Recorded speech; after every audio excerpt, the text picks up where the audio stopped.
Alright, guys, welcome. Let me introduce myself. I'm Kuru. I do speedrun Need for Speed games. Hope you guys are gonna enjoy the newest Need for Speed in the series. We got Need for Speed Heat. Thank you so much for hitting the incentive, because now I'm actually allowed to use the hard difficulty. So this is gonna be a lot more challenging. I think we're ready to go. Let's go. So first things first, we got the Prologue. You might know from Need for Speed, you usually get thrown into the game with a pretty fast car, and you probably know what's gonna happen next to it, but we're not gonna spoil it. One major change that they made in this game, the boost itself has to be fully charged before you can use it, and then you use the entire NOS bottle at once. This is our first opponent, and our nemesis for later on as well, Shaw, a cop trying to get us behind bars, and the thing is, we can actually use him to speed up the Prologue by a few seconds. The trick is gonna be to block his path. I'm gonna be looking back, trying to get Shaw right behind my car. The thing is, Shaw is programmed to pass you, and if you block off his path, he's just gonna push your car. But yeah, it's really difficult. We got a little bit of a little bump there, so that probably saved about half a second. You can get it for the entire distance until this checkpoint here, if you do it perfectly. What that helps us with is it's gonna push us over our maximum top speed too. Like if you actually manage to get in front of Shaw and get him to push you, that's why you're gonna save time here, because you are actually gonna go faster than the car would be able to otherwise. Yeah, and that saves around about 3 seconds if you can do it really well. I think my very best attempt, I saved 5 seconds. When I got everything right, I got down to a 2:02. So now we're a completely different character. We meet Lucas, and he's gonna give us our first car. And default character selection is the fastest, obviously, because it doesn't matter which character you pick.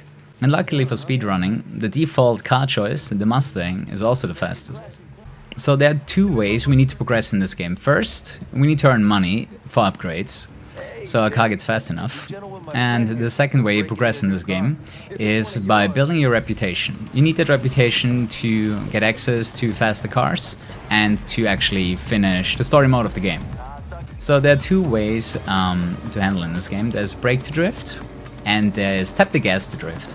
You're gonna be slightly faster if you brake to drift, but yeah, there's the option for the grip handling, but you're just gonna be faster if you go for the brake to drift handling. So, two good things about the DLC. First of all, we're gonna have access to specific cars that unlock throughout the career, and we get more cash and reputation from all the events. So here's the live tuning. Gotta do a few things. As I already said, I use brake to drift. Downforce too low, just lets you go faster. That would negatively impact you in the corners, but since you're braking the drift, it doesn't really matter. And the higher steering sensitivity just allows your car to react faster to your inputs. Alright, so there's our first sequence break. Basically, you're supposed to follow Anna, and we don't really need to wait. If you know where you need to go, you just leave her behind and you let her follow you. What you can do in between is try to grab as much cash as you can for upgrades later. That's gonna, like, the earlier you upgrade your car, the longer you're gonna be fast. So I'm gonna jump through that billboard, grab 2,500 cash, and it's also a shortcut to the event start. Alright, we got our first level up, which is mostly important as, you know, our starting point for the next big cop chases that are gonna come up. But there's one more upgrade that we are gonna get, because the game forces us to, is to actually equip the nitrous. So yeah, what we gotta do now for this night is gonna go all the way up to level 11. Or was it level 10? Huh. No, it was 11. 11. 11? Okay. Yeah. Good that you have me here. That's why I got you, man. You're my backup brain. So yeah, this is where the first dangerous stuff happens, because we actually have to deal with level 5 cops.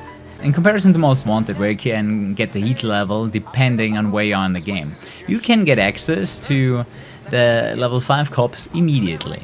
And since that is actually faster for the speedrun, we are gonna do that. And this right now is gonna be a mix of playing with the cops and running through speed traps, because every time you run through a speed trap, you get more reputation. You're gonna need that reputation to level up. But it's kind of a blessing for the speedrun that you can basically max out your heat level already and get the maximum multiplier, but for most casual players, that was super frustrating. Like you had at the time when the game came out, You had so many people I remember on Reddit most complaining, people. "Oh, I'm getting wrecked by the cops," you know? And they were Yeah, still most in there, people like, could not you handle know, the high level cops. Like once it got up to level 3 or even higher than that, people got just super couldn't deal tough. with it anymore.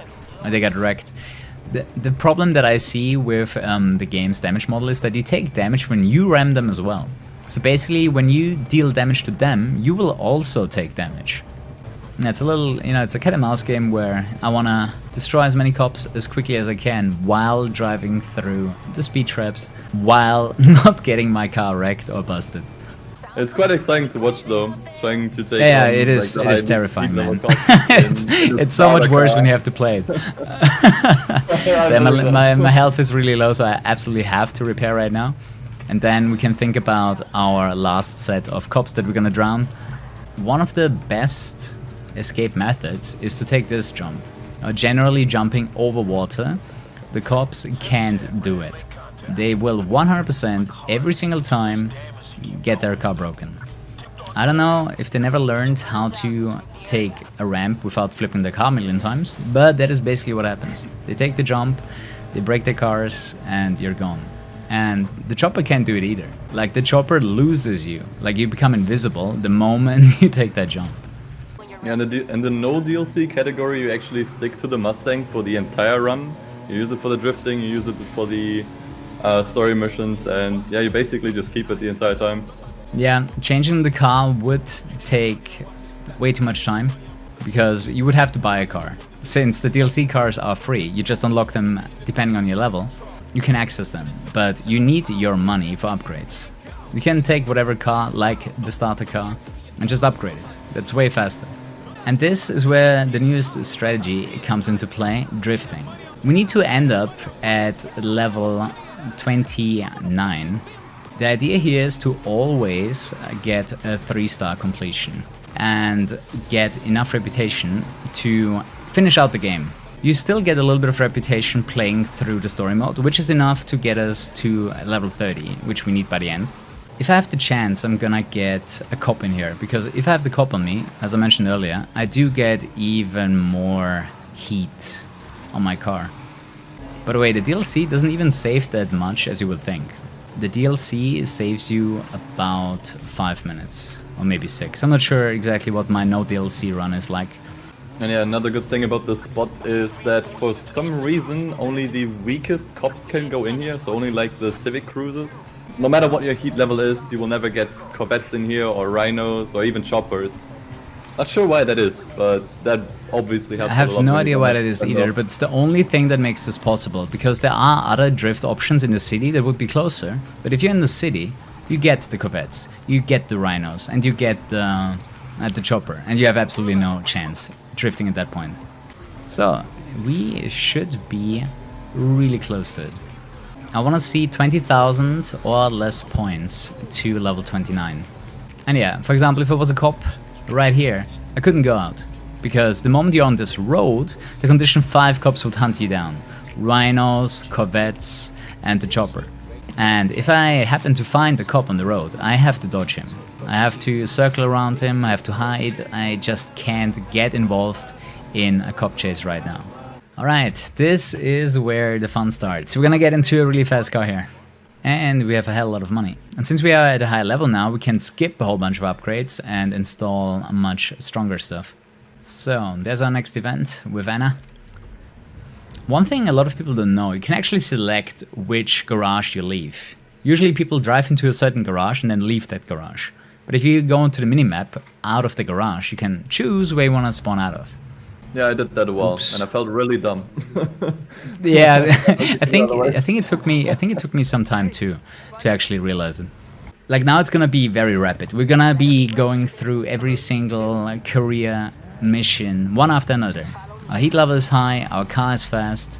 Now we are just gonna blaze through the career.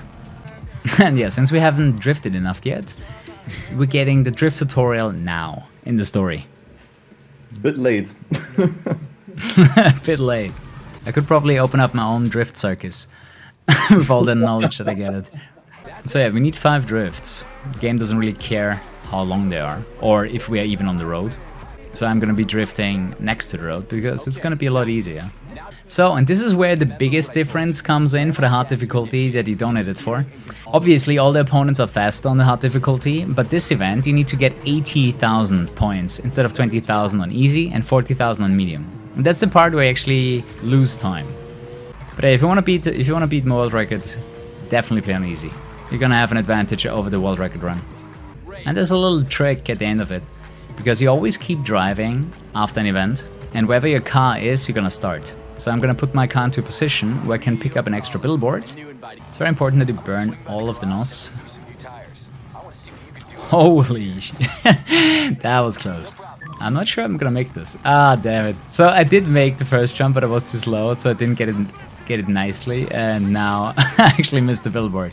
So yeah, 2,500 cash less. So, and here comes the part of the game where I have the most beef with. It is when you have to take out specific cars. Doesn't matter if it's cops or actual, you know, enemy characters, because it is so inconsistent how they take damage, how much damage they take, and even if they take damage at all. Yeah, really the only consistency is that when you hit them perfectly on the side, like where the door is, they usually don't take any damage, which is super weird. For example, if I drive into his back, he takes a lot less damage as when I take him from the side. Sometimes. For example, that one wasn't really that hard. That one didn't do that much damage. That did no damage. That did more damage. It just doesn't make sense to me. But what does work very often is they go to the right here, and I ram him in the back and take him out. Like, that's perfect. That's what you want. That's how you want to take him out. Oh, nice. That was super nice. But hey, perfect shot on the marathon. Pog. True. First time. First time getting a perfect shot, you mean? The very first time ever. Very first time. Not even the speedrun. Actually, I think the world record had a really good shot too. But yeah, that's gonna be the only off-road race that we're gonna have to do. It's a tutorial. I think the off-roading improved from Payback to Heat. I think off-roading was almost unplayable in Payback. Like the controls were really weird, and it's still not great. But true. But at the same time, I think the tracks themselves were more interesting in Payback. The world, the actual tracks you were driving on, were not as flat as this. Like everything that's off-road in this game is super flat. It doesn't feel like a rally. It's just flat Earth. We're gonna get a nitrous refill. Basically allows us to have a double 9-pound bottle, and also make sure that we get nitrous power as well to make it even stronger. And now our car is fully maxed out, fully juiced up. The upgrading system of this game was actually pretty nice. I think that was one of the strong suits of this game.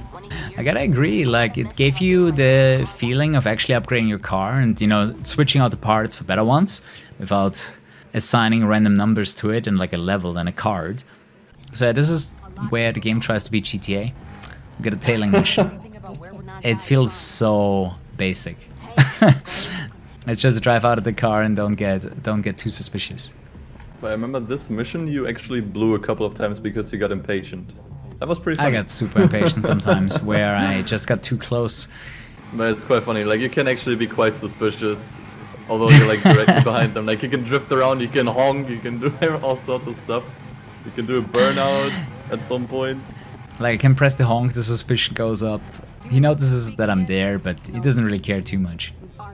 Oh yeah, this is my favorite event when it comes to voiceover. Whoever thought it was a good idea to have the characters and a news broadcaster talking at the same time should have probably listened to it a few more times. Yeah, it's especially fun on stream when you have the news reporter talking, the characters talking, and the streamer talking. It's great. Like, I always got such a headache when I had to edit Kuru's videos, and there were like 3 voices going on. I'm like, ah. There's only one thing I don't change. What is it? Traction control. Yeah, I keep that off. I turn it on, I turn it off. I don't even notice the difference. I couldn't even tell you sometimes if it's on or not. You know what's funny? When you do gas to drift, traction control actually makes the difference. Oh, really? But if you use brake to drift, it doesn't matter. But if you just hit the gas, obviously the traction control is gonna take effect. Oh, that makes sense. Kinda. I mean, traction control should still stop you from doing in terms of an arcade game, in a Need for Speed game, yeah. It makes sense. There we go. I think we got your favorite mission coming up. Oh, absolutely. Now it's gonna become an auto-scroller, where we just follow Anna and try to protect her. You can speed up Anna. I tried. you can ram her car from the back. It doesn't matter. At best, you spin her out, which is obviously not what you want. And yeah, there's also many ways this can go wrong, because once the AI spawns out, it takes them a while to still get back to the road, so they can get stuck fairly easily, and Anna can get busted too, and you do fail the mission if that happens. Even if her car doesn't break, she can get busted because she got stuck somewhere. Please move faster. It's so painful. It is so painful to watch. So same thing here, there's a trigger. Once your car reaches it, you're safe. Like, it doesn't matter where Anna is, unless she's too far away. This is the one mission, when you're too far away, she just get wrecked by the cops. And yeah, we've been trashing on this game a lot, but all in all, I think that was still one of the better Need for Speeds that we had last decade, for sure. Absolutely, especially when we're talking Ghost games, I think that's the best game they made. But yeah, for everyone that hates Ghosts, I got good news for you. They are no longer responsible for Need for Speed. So I do actually think that the next game is gonna be quite different to the last two. This year we're probably gonna get the Hot Pursuit remaster. Here's corner skip. Basically, you don't use the corner, you just drive full speed into the water and it spawns you with full speed after the corner. Which is actually faster and hilarious. Because the game kinda remembers what speed you had and puts you back on the track at that speed. So we just don't corner. We just drive into the water at full speed, get respawned and make a faster corner. But I do wonder what the next Need for Speed is gonna be like. Like, I remember you saying that you think it's gonna be a bit more like Most Wanted. I actually do, yeah.